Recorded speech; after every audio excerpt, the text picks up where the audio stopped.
I'm going to make a start. Good morning, everybody. Welcome to our panellist session, Beyond the Platform, Branding Schoolbox for Your Community. My name's Louise, and I'm here today with my colleague Mel. And originally we had 3 panellists joining us. I'll introduce our panellists a little bit later on, but school panellists. However, one of them unfortunately had to pull out at last minute, so I will do my best to present the flavour of what she was going to present later in the session. But we do have Chris and Susan, which I'll formally introduce shortly. But welcome. So today's session is all about giving you the skills and the confidence to make your Schoolbox instance unmistakably yours. We hope after you hear the inspiring presentations from Susan and Chris that you take away some practical tips, and by the end you know how to showcase your Schoolbox's unique identity. Now you might be starting your Schoolbox journey, you might be a long way along your Schoolbox journey and looking to rebrand, so anything that Susan and Chris share today would be relevant no matter where you are in that journey. We're hoping you get a bit of an understanding, and I know Chris's presentation does do this, is about how you can use CSS to customise and bring that school identity to life in your instance. And I'm sure also through Susan's and what, if I do Olivia's justice, how storytelling really can bring your instance to life and reflect what your school identity is. I'm going to quickly hand over to Mel. Both Mel and I are going to go through a little bit of contextual branding kind of information, and then we'll hand over to Susan, and then, Chris, and then Susan, and then we'll do a Q&A with them, and we'll go from there. Thanks, Lou. It is a pleasure to be here. Just thought I'd do a quick bit of context setting before we dive into today's session. Just want us to think about brand as being more than a logo, more than just a couple of colours. I want us to think about brand as being a story that we tell through things like design, visuals, typography, imagery, tone of voice. It's not just about making things look pretty, as fun as that might be. It's about piecing together these elements in a way that allows your customer to gain immediate insight into who you are, what you offer, and why that matters. I'd say the stakes of brand building are probably higher today than ever before. We live in such a visually literate world. Every day, probably every hour, we're responding to branding. We are scrolling through websites, we're on Instagram, we're ordering food through apps, and we're subconsciously picking up on things like layout, hierarchy, tone of voice, and colour. And these cues, they all shape our decisions. You buy an item of clothing because a website makes you feel a particular way. You follow a brand on Instagram because something about their imagery engages or excites you. I thought I'd just take a step out of school world for a little bit and talk about how these things work with some brands that we're probably all really familiar with. We all know the Nike swoosh, we all know Just Do It, but when we sort of zoom out and see how their brand is unfolding across all their channels, you can see that it's showing up in the same way everywhere. They're using these really bold, high contrast visuals. They have super impactful typography, really punchy copy. Even looking at their imagery, there's this really kind of strong diagonal movement that comes through in all of their photography. Basically, they're evoking action, performance, and aspiration. So while their logo does a lot of the heavy lifting, it's scaffolded at every point by this super cohesive and consistent brand identity. On the other hand, we have Patagonia. It's probably another logo we're all familiar with. But again, we zoom out, we look at how they're showing up. They're using these earthy, muted colours, these kind of pops of retro orange and blue. They've got this really sweeping outdoor imagery. There's a man waking up on the side of a mountain. Even the way they're using typography, I'm going to nerd out for a little bit, but they've got this kind of interplay between serif and sans serif that's, maybe kind of alluding to the line they walk between preservation and innovation. I don't know, maybe that's too deep. But everything about their brand is evoking nature, authenticity, and responsibility. So if we look at these two brands, you can really see that they're each telling a story. Nike is basically saying that if you buy our product, you're an elite athlete and it's going to improve your performance.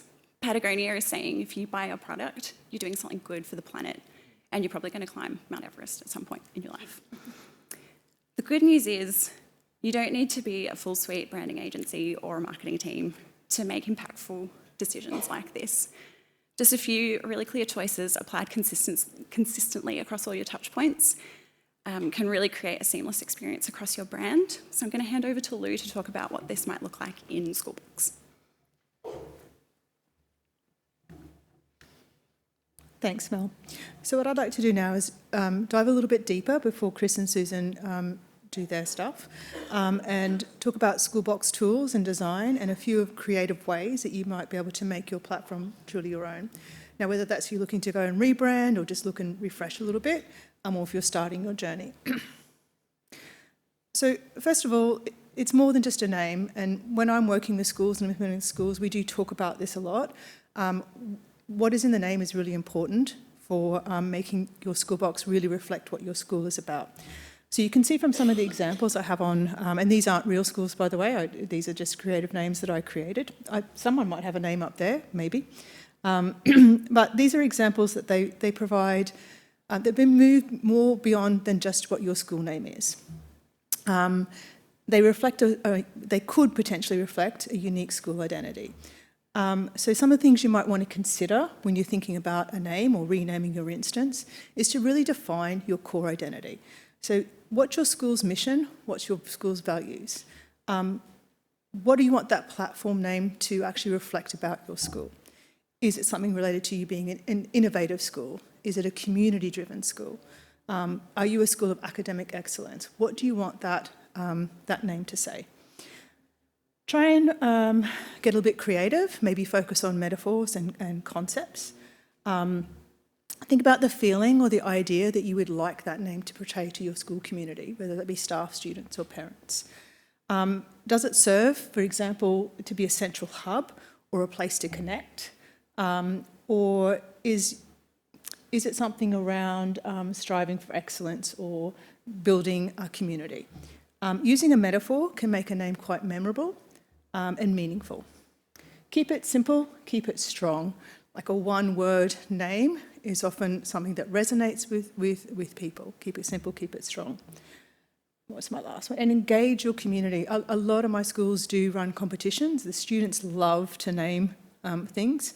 So bring that community in, bring that community voice in. And I know that's something that Susan will talk about, and Olivia would have as well, about engaging your community and owning not just the name, but the platform as a whole. And do a quick vetting process.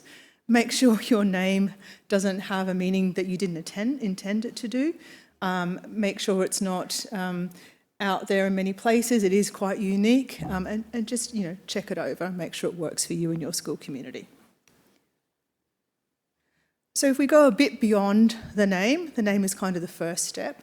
I'm going to look at the home button or the top menu icon, because that is the one place when your users come in, they will use that because it takes them back to your dashboard. So it's clicked very, very often, and it's an icon that says, this is my homepage, this is my Schoolbox instance.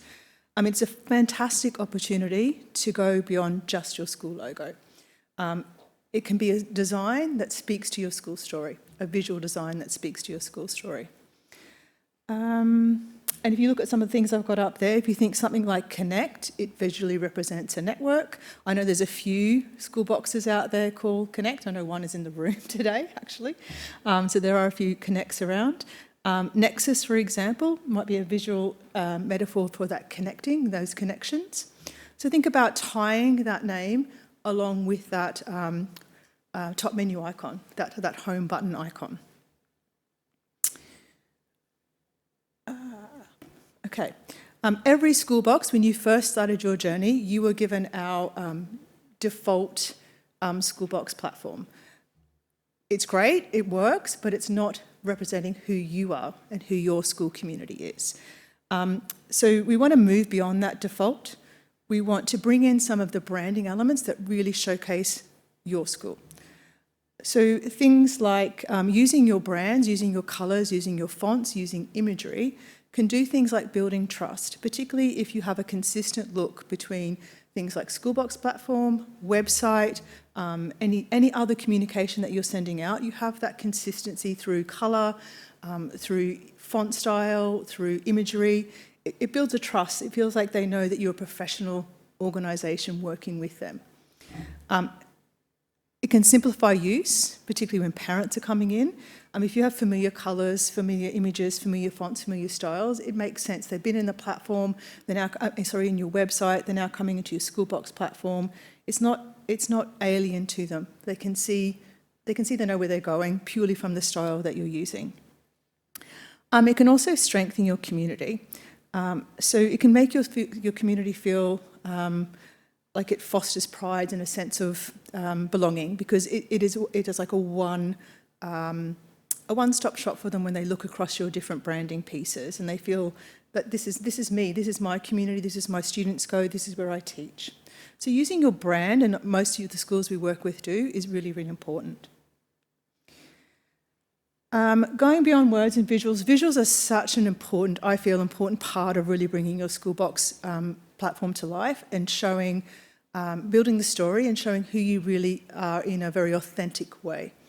And there are a number of ways that you can do that throughout Schoolbox. And I know many might be excited by what James talked about earlier with the UI UX uplift that's going to start to come through, and that will hopefully build on what you've done and are looking to do moving forward. But where you can bring your imagery in is things like tiles. Customise your tiles with Schoolbox colours, Schoolbox fonts, and particularly images. Images about your school, about your teachers, about your students, what goes on. Bring the energy of what happens inside of your school community to life with the images that you use, whether they're through your tiles, through your banners, through news posts, through folder icons, those areas.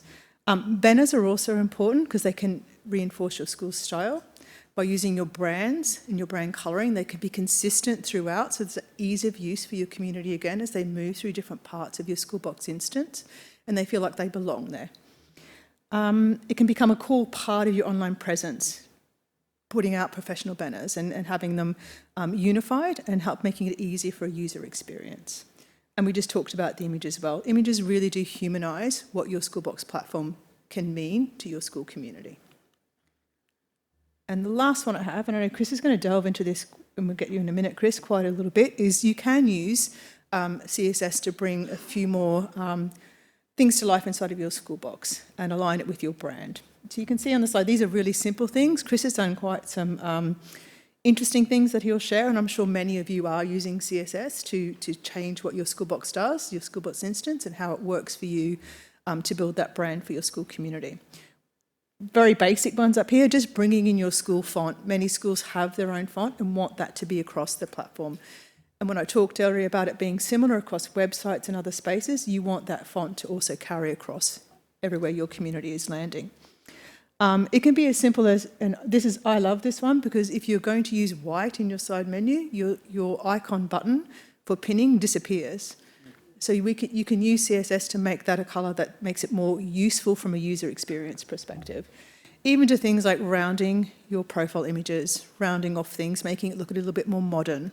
So CSS is something that you can build into your system as well to bring about a few more ways to make your Schoolbox instance really talk to your school community. I'd like to ask Chris to come up shortly. I know Chris, and more so Chris, will actually touch on some CSS. They do have done quite a lot of that in their instance to bring their school identity to the fore. But we were meant to, as I said earlier, have 3 panellists today. I'm pleased to say we do have 2, so that's fantastic. We have Chris. Chris is Digital Technologies Project Manager, and he's from Queensland at Westside Christian College. Olivia, unfortunately, was unable to make it, and I will be Olivia and hopefully do it justice. And then we have Susan Ali, which I got correct. So, and Susan is the Director of Foundation and Communications at St Aloysius College in New South Wales.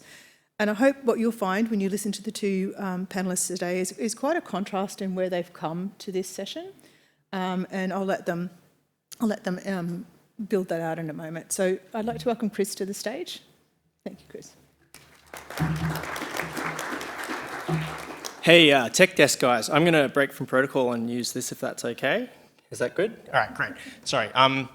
Just to maybe get to know you guys and maybe link back to the keynote that we just had, I'm going to build a little bit of community with you and you with me. So just to start with, my last slide has a QR code or where you can download this slide deck. So I know I'm one of the guys that always sits there and tries to get everything down because I don't want to miss something. Most of my slides are going to be pictures.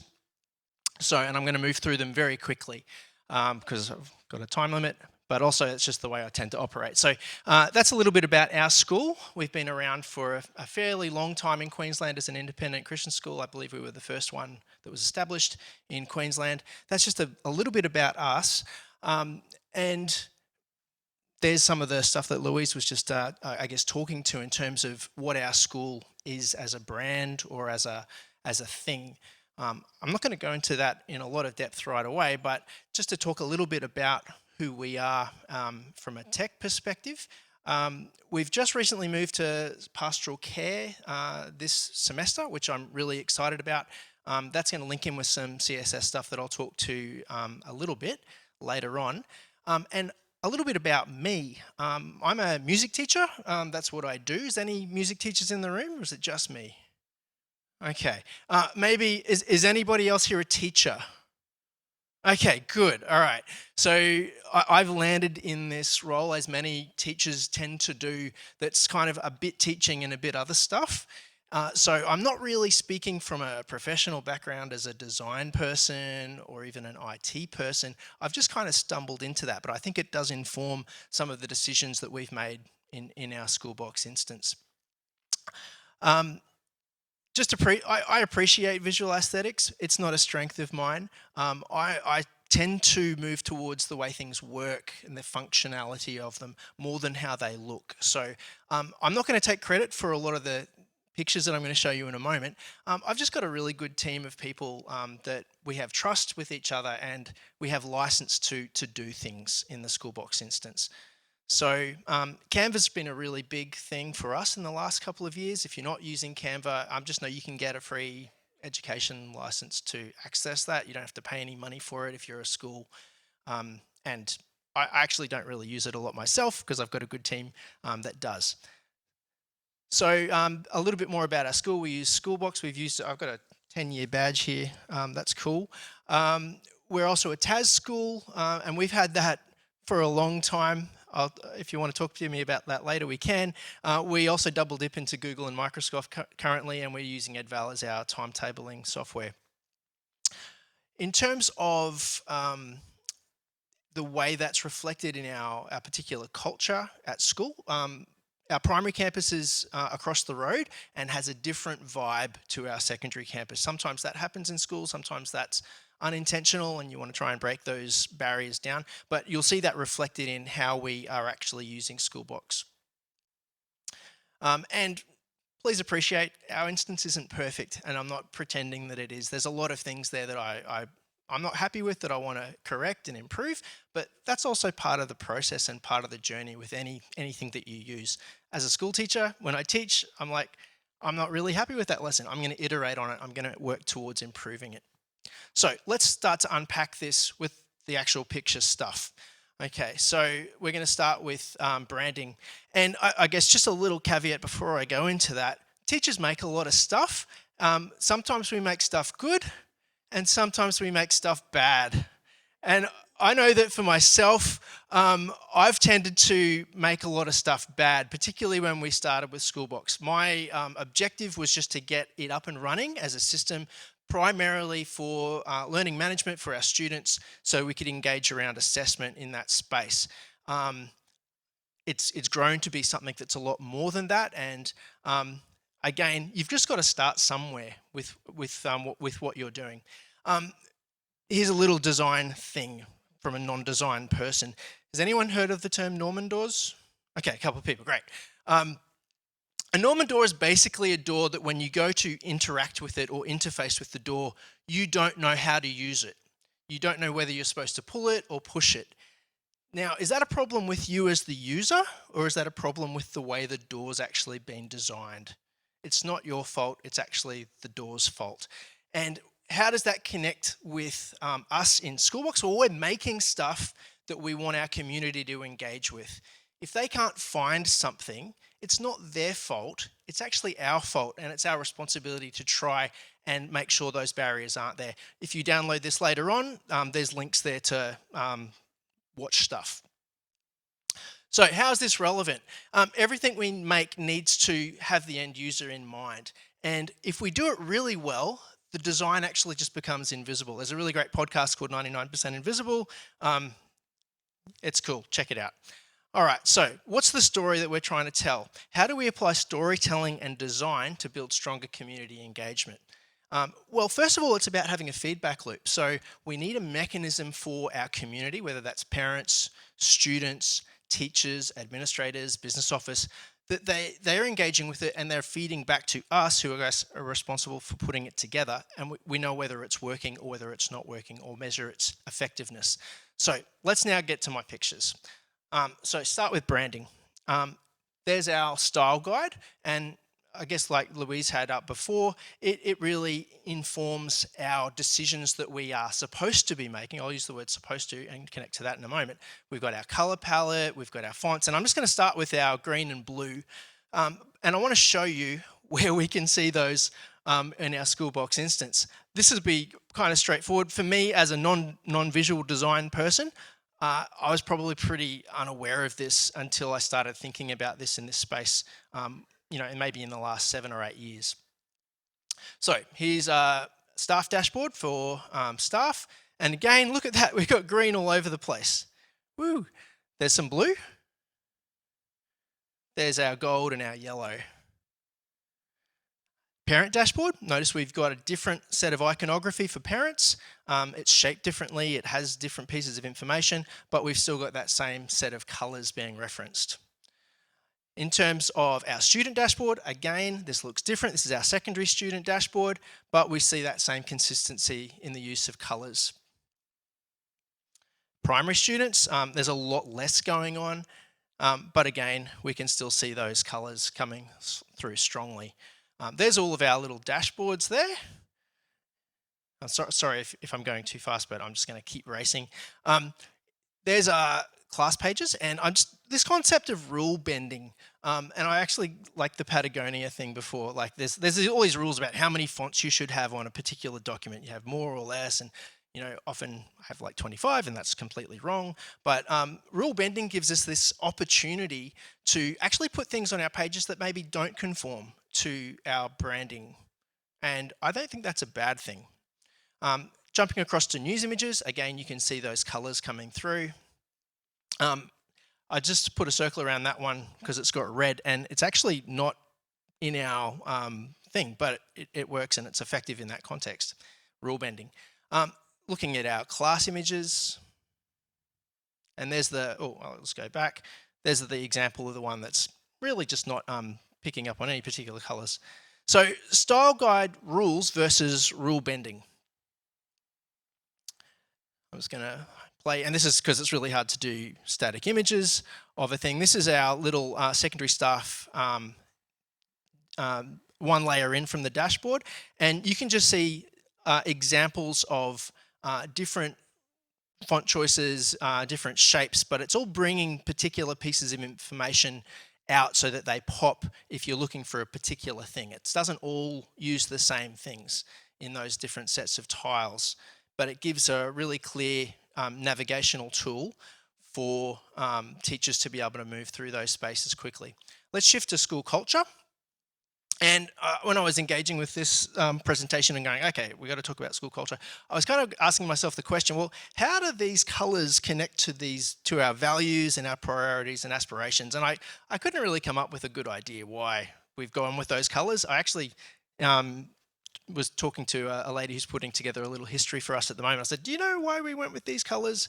And her response was, I think it was just because that was the fabric that was available for the uniforms in 1970, whatever, when we started. That was what was available. So we went with those colours. Interesting.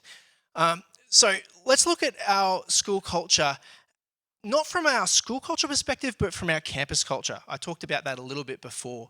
So there's our primary staff dashboard. when our teachers engage with that, when our administrators engage with that, they know that they're looking at something that's for primary. It's very different to our secondary campus. There's the two side by side. As our primary teachers think differently to our secondary teachers, so we want to be able to reflect that in the way that they interact and engage with those buttons. The truth is we have different cultures, and it's okay to be different. It's also okay to have some autonomy and flexibility in the way that we create our instances.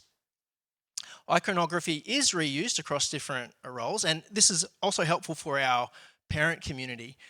If you're a parent and you've got students in the high school and you've also got students in the primary school, it's helpful when they're looking at particular navigation points in Schoolbox to know that they're looking at a primary facing part of our instance or the secondary. Okay, key customizations.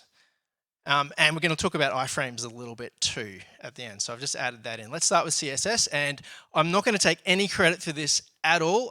We've got my colleague Luke sitting over there in the plaid shirt, and he's one of our IT team, our very small IT team that works well above not only their pay grade but their capacity. So I'm just truly thankful to them as a group of people. So how do you get to CSS? Well, you go through administration, design, settings, skin configuration, and you'll get to a place there, if you scroll down, that allows you to insert custom CSS.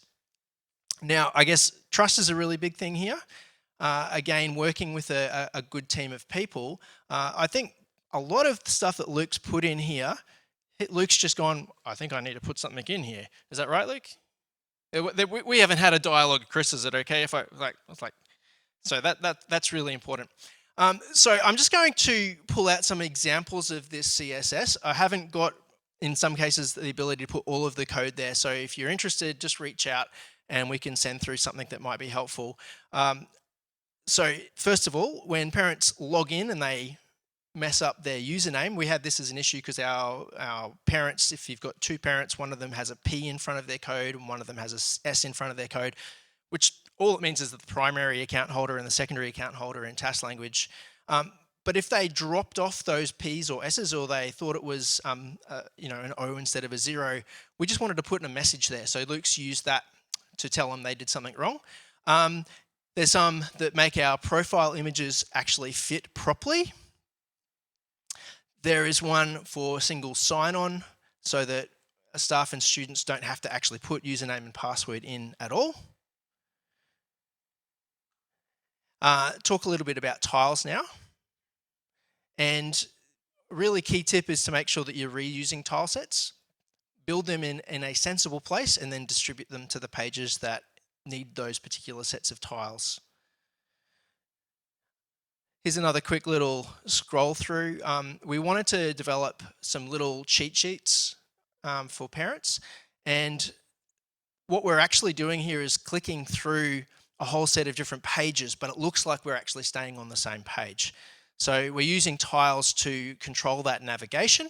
And because that set of tiles is on every page, effectively the experience for parents is, oh, I'm just clicking through and I can get to little banners. I don't know, I've got that there. Oh, nice tile guide rules. Okay, I love letting teachers reflect themselves through their class pages. We don't have a lot of rules around what teachers put on their class pages. So here's probably some examples of my favourite tiles that teachers have put that reflect their personality. This is one of our senior maths teachers, and I just think they're really beautiful tiles.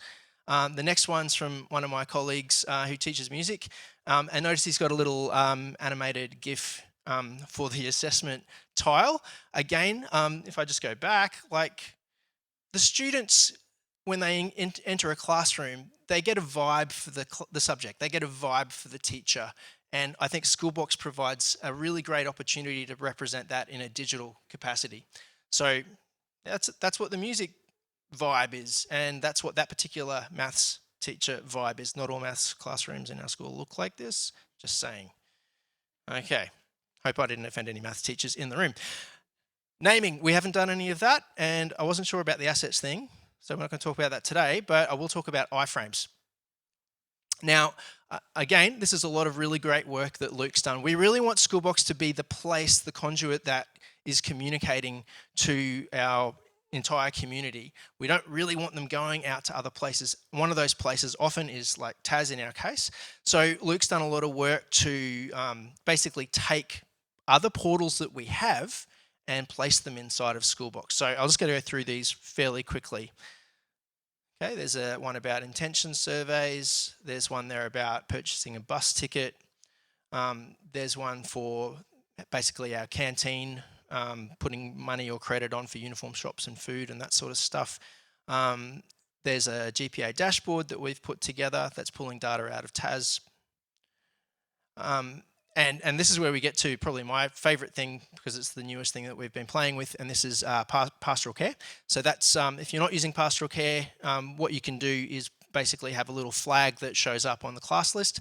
And then when we go into this, in this particular case, we were wanting to surface our students with additional needs information as a pastoral care record, but we wanted it to be dynamic. So we wanted our SWAN team to be able to update those records in their own database and have that dynamically update into the pastoral care record that we have that's visible to teachers. So you'll see that this particular pastoral record is actually created by the Westside API user. Luke made that.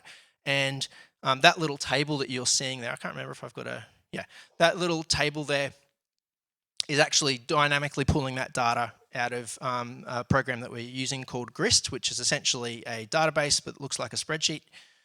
It's really cool. So, lessons learned, just remember the Norman doors. If you get feedback that something's not working or this doesn't make sense or it's really complicated, it's not the user's fault, it's actually your responsibility to see if you can make that experience better. Oh, and strive for excellence. It doesn't need to be perfect to be shippable. Get it to a point that it's working enough and go with it.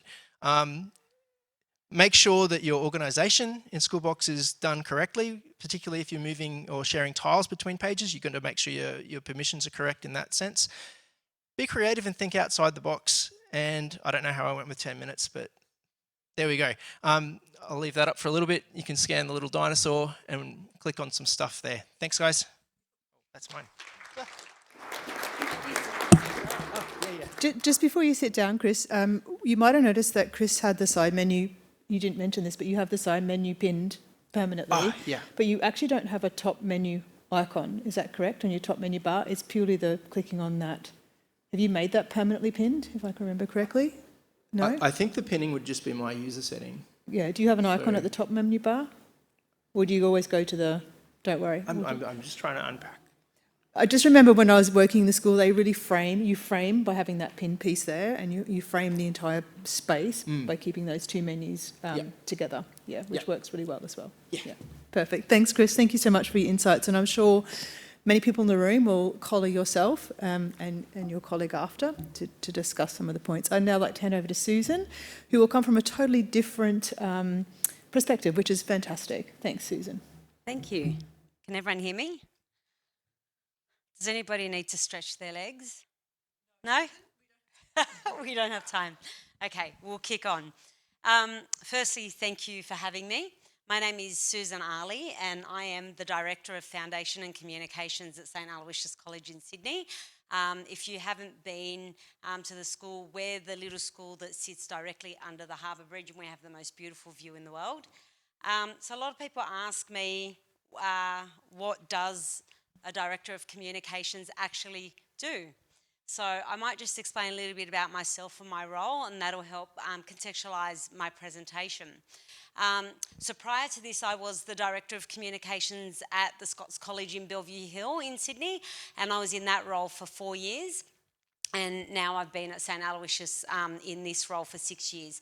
So this is my second attempt at implementing Schoolbox in a boys' independent school with a really demanding community. basically, in independent schools.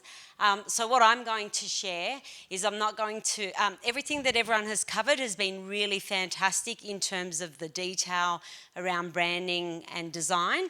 I'm actually going to elevate it a little bit and talk holistically around the school brand and the strategy to support that. So just just give you a little bit of context, I come from a corporate background, so I was in banking and telcos and insurance for 20 years before moving into boys education. So when I first turn up to a school that doesn't actually have a communication portal, I have a little meltdown, and then I figure out what we can do to implement something that will allow communities to connect and engage. So, St Aloysius College is in the heart of Sydney. We have 1,400 plus students. The reason I say that is because we're growing. We have 3 campuses. 2 of them are in Kirribilli, our junior and our senior school in Kirribilli, and we've just opened a remote campus in Rozelle for our Year 9 students. We are fiercely an independent Catholic Jesuit boys' school. That's our brand. Everything that we do, everything that we communicate revolves around that being who we are.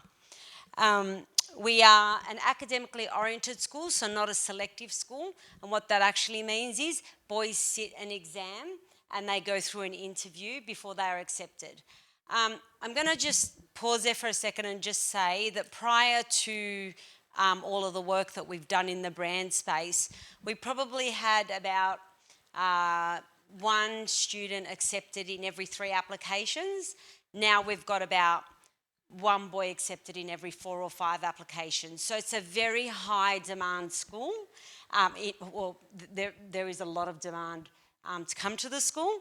But in saying that, it's got a very strong brand identity, a very strong Catholic Jesuit brand identity. And with that comes highly engaged parents.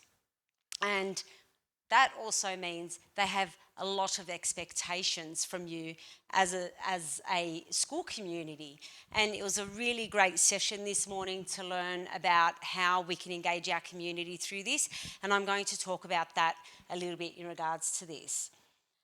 Okay. So I started in 2019. I had left Scott's after 4 years, and I was given the first ever Director of Communications role at St Aloysius College.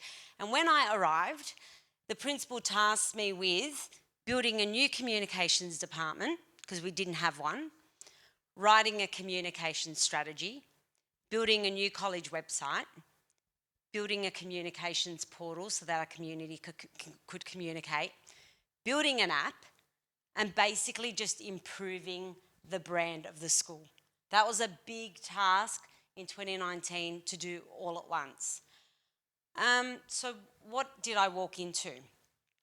That photo there are these beautiful young boys collecting their rugby jerseys, and we're not a rugby school by any means, but this was a rugby lunch, and it was a pivotal moment in my career when I had 2 rugby dads walk over to me and say, "Are you the new Director of Communications?" And I said, "Yes, I am." And they said, "Communications is crap." And then I was like, I'm about 5 minutes into this job. I'm going to build a website, build a portal, build an app, build a team, and I don't know how I'm going to do this, basically. And at that moment, I thought to myself, that is your brand, right? That's your brand. You have a parent who is an old boy whose son is experiencing prehistoric communications, and there was a need for radical change across all elements of the school. What did we have? We had inconsistent and outdated communication methods. When I arrived, the year before I arrived, they were still printing the school newsletter and sending it with every student. We're talking 2019. Like, it wasn't that long ago. We weren't on social media. No LinkedIn, no Instagram, no way of accessing consolidated communication in a meaningful way, no app. The website looked like it was 100 years old. And the school's brand was very, very dated. And that's what we were seen as, very dated. So there was a big piece of work to do, but the most important thing was there wasn't a source of truth for communication and information, and that made a lot of parents really mad. And if you go back to the slide before that, when you're paying private school fees, you have an expectation that the school is communicating with you effectively, so there is that demand coming externally as well, as I experienced at the rugby lunch. There was very limited engagement and transparency in terms of how we do things as a place. So there was a lot of work. The two photos at the bottom were what we called a mapping exercise. There's about 50 of these sitting on my phone. And one day I said, because what had happened was before I started, someone had started doing the information architecture for the site, and they had consulted a creative design agency to start all the brand work around the look and feel for the site. And I arrived, and having implemented this at the Scots College, I said, we can't, the door story, this is not user experience. People won't be able to engage with the site in this way. And they said, well, we've paid them a deposit to do this work. And I said, we have to build it in-house because we know us, we know our brand, we know our colours, we know our users, we know our iconography, we know our visuals. We have to build this in-house. And it felt like an overwhelming task for people. So what we did was we actually laid butcher's paper all over the floor, and we basically started drawing page by page by page of every single page in the platform before we started developing the actual site. Now that was a big piece of work, but that's when all your brand stuff starts to come to play. And it was a really interesting process because it allows you to visualize things on paper before you even start getting your creatives to work or your IT team to support or anyone else that's working on the project. So that was a really important piece of work. So our vision was through partnerships. The college had decided they were going to invest in communication and technology across the board. And Matt Darby, who is the head of IT just down here, he works with me and he's the head of IT. And he has a good resource team that support this and work with us. And I have a good resource team that also works with Matt.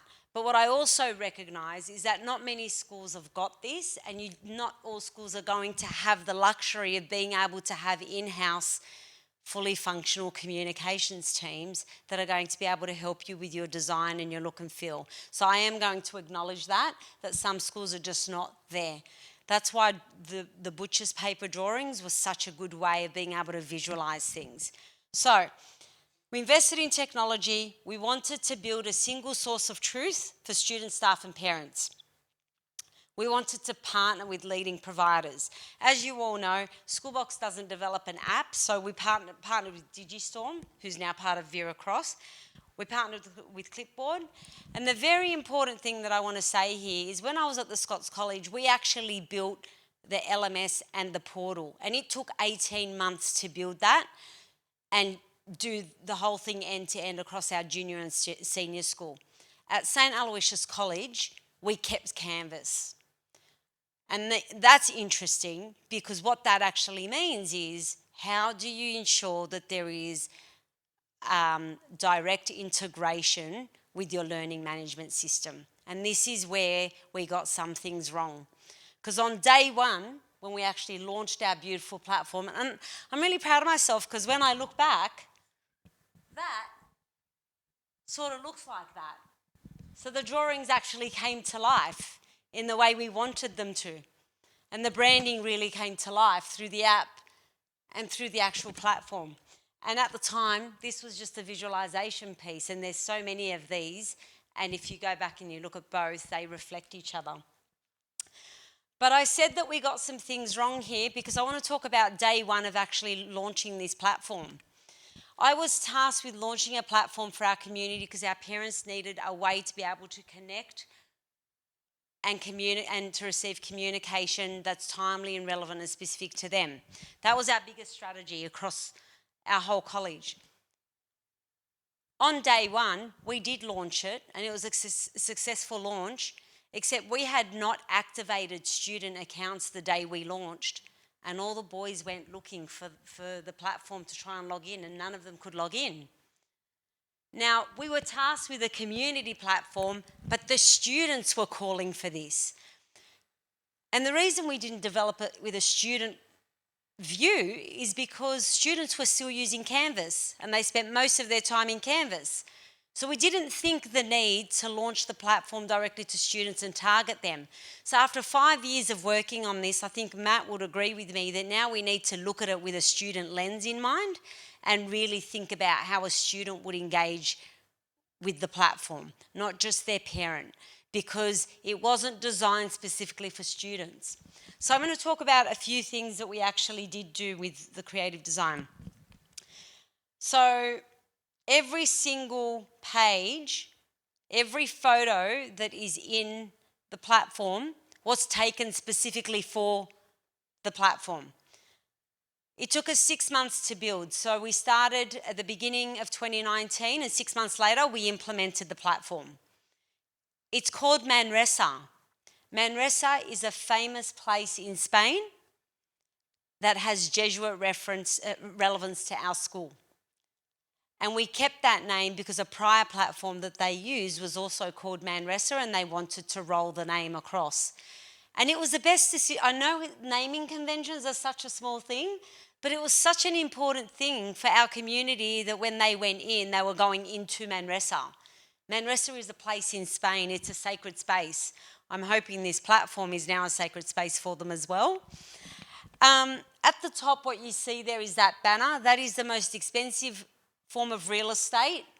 Like, you could charge lots of money for that. It's a slider, and we put the greatest stuff on it, and it's a little bit promotional, but it's also informative information.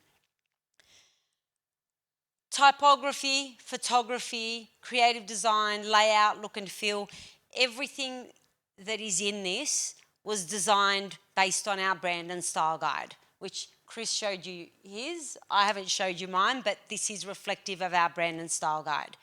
Our colour schemes are gold and blue with a little bit of grey. We don't have as much flexibility to play with it. I'd like to. I want to talk about the design and elevate the presentation just slightly regarding why this is structured the way it's structured. Our strategic plan that we launched the same year that I started is called Human Excellence, and we have 4 pillars: teaching and learning, faith and justice, pastoral care, and co-curricular. Our site, our user experience is entirely navigating around our strategic plan. So if you don't have a strategic plan in your school, but you're thinking about how it needs to integrate into a platform that your parents and your students and your staff are using, it's really important to be thinking about how you integrate that into the platform in some way. For us, it drove our navigation. Those 4 pillars, they're everything that we do from a brand perspective. That's why they are central. So if you click into faith and justice, everything to do with faith and justice for every single year group is available in that tab. That drove our navigation. That drives our branding.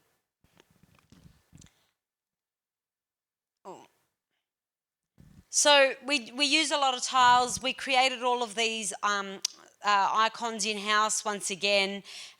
We have tiles for the different campuses, or whether it's sport.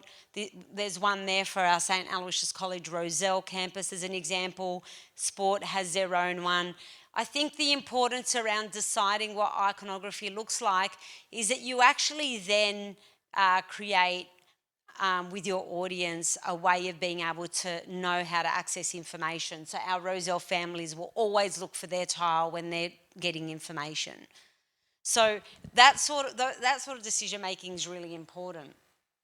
I'm just going to quickly move through this. I do want to share something that is really important. In 2019, we launched the platform. And then something remarkable happened. COVID hit and the whole world was in crisis. And we had to send our students home, and that was a big deal. And as you all know, if you were in a school during COVID, that was a really difficult time for educators because for the most part, everyone was online. And we basically we strengthened our brand and our communication during COVID because everything that we did was through the platform.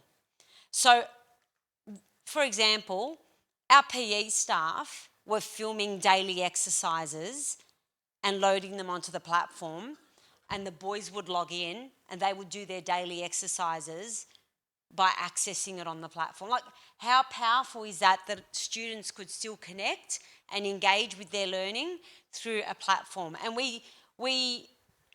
this system allowed us to do timely and relevant communication during a time when a lot of schools were not communicating effectively with their community.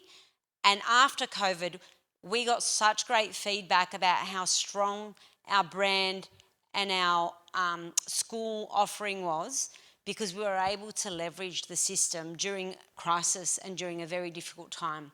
And that was really important. That was transformational. And it allowed us to do storytelling. And I wanted to start this by saying that, you know, when I get asked, what's your role? What does a director of communications actually do? I always go back to being a storyteller. And our system is built around storytelling. Okay, so I'm quickly going to touch on two more things. We decided a couple of years ago that the best way to transform community culture or communication culture is to get parents to learn about your brand and who you are, what you stand for, even before they've signed their sons on board officially. What does that mean? We're a high demand school. There is an application process. We offer a student a place. As soon as they accept that offer, we actually onboard them through the platform.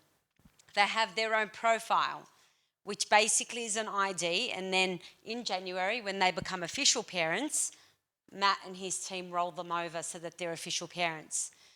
Onboarding people before they actually even join you is really important because what happens in this space is you communicate information in a central place.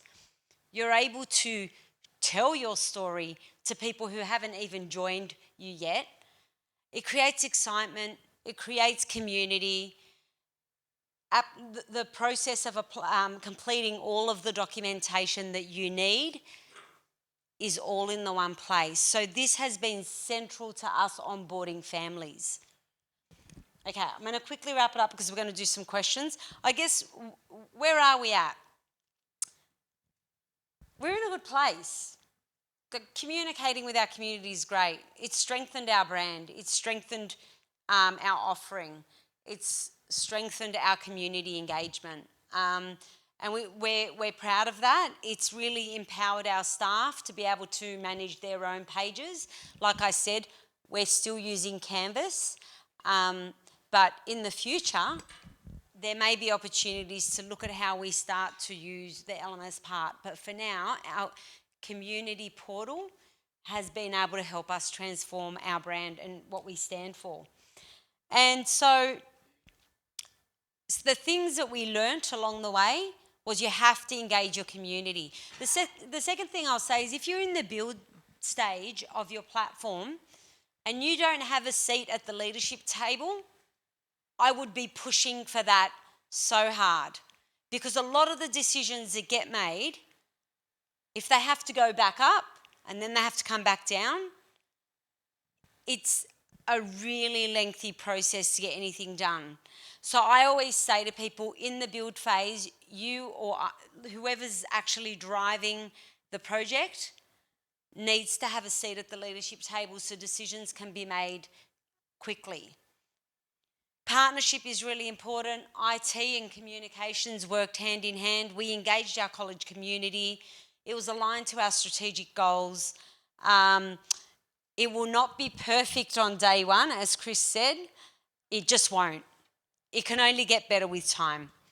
And continuously review and adapt your platform. So just to wrap it up, we're going to continue to use the digital tools and refine them. We're going to further integrate. We're going to try and use AI, and we're going to continue to get feedback and strengthen the platform. Thank you.